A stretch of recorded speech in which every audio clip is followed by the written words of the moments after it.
Today's video is all about this beautiful illustration of a bookshop. Drawing buildings can be difficult and overwhelming for some, so we are going to start off easy with a one-point perspective of a shop.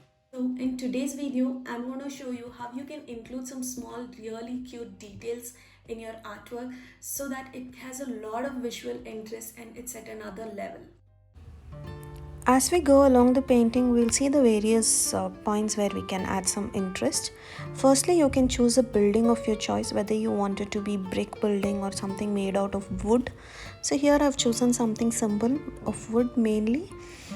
And another point is if your building has a name board, then that is a place where you can create a lot of interest.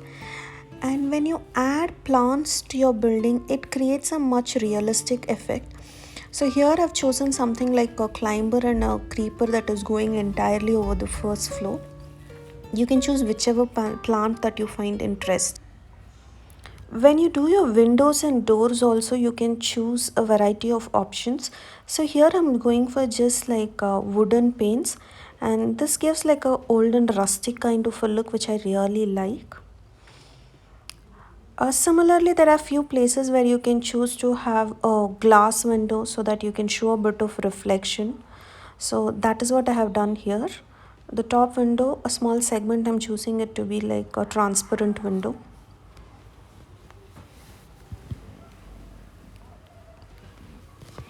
So when you start working on your foliage, in order to make it look like lush green plant, so what you do is try to use a variety of green. So what I do is initially I'm starting off with a yellowish green, and slowly I keep on adding more green shade to it so that it gets more saturated.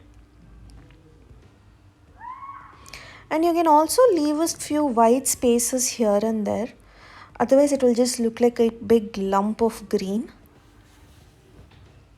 And as you go on changing your shades of green, start adding a bit of blue, because when you generally add blue, what happens is it creates an illusion as if it is far away at the back. So it looks like it's the hidden leaves and their shadows that is at the back.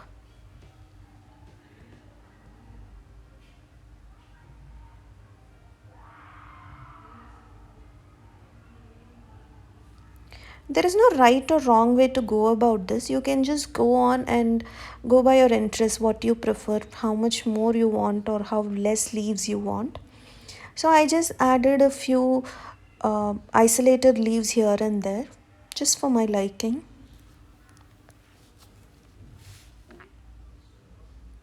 So now I'm adding an intense shade of green with actually a large portion of blue in it. Similarly, make sure that you add a few potted plants also. So when you add these kind of props, you start giving a distinct character to your building. More plants, less plants, either would work. And again, when you go for windows and doors, you can make various choices. Like here, I'm going for a glass door. You can go for something like with curtains also. That's also a great option. And being a bookstore, we have to have more shelves in it. So here I'm just filling most of the store with shelves of books and stuffs like that. So depending on your building, you can always choose how do you want to fill it. So these are all very interesting aspects that you can add. So people would take time to actually see what is there in the building, and it's very thoughtful. So I'm just coloring a few books there, so everything doesn't look similar. I'm just varying between the colors here and there and continuing to work on it. Then again in the front, it's like a storefront has a glass cupboard, and we have a few things there. So in order to show the glass and the reflection, I'm using a bit of Payne's grey. Similarly, this magazine stand or the book stand in the front is also of great visual interest. So here I'm just keeping the book simple. You can go ahead add titles for your books if you want. Similarly, when you're working on the floor also, you can make a choice there. Here it is again a simple wooden floor. You can go for a variety of tiles if you're interested. Like that, you can make a lot of choices to add a few details into your illustration. Again, here I'm adding a doormat, and there is a cat there. So you can add characters like this. Any warm fuzzy animals like cat, mouse, or anything in your illustration makes it very, very interesting. So again, I'm adding a few elements on the shelf, like a few pots, and there are a few notices there or some slips there, memos. Like that, you can add whatever you find would be interesting. Now I'm writing the name of the bookstore. I'm not using any calligraphy or anything. It is just simple block letters I'm writing so that it's highlighted. Similarly, I'll be writing on the magazine stand at the bottom also.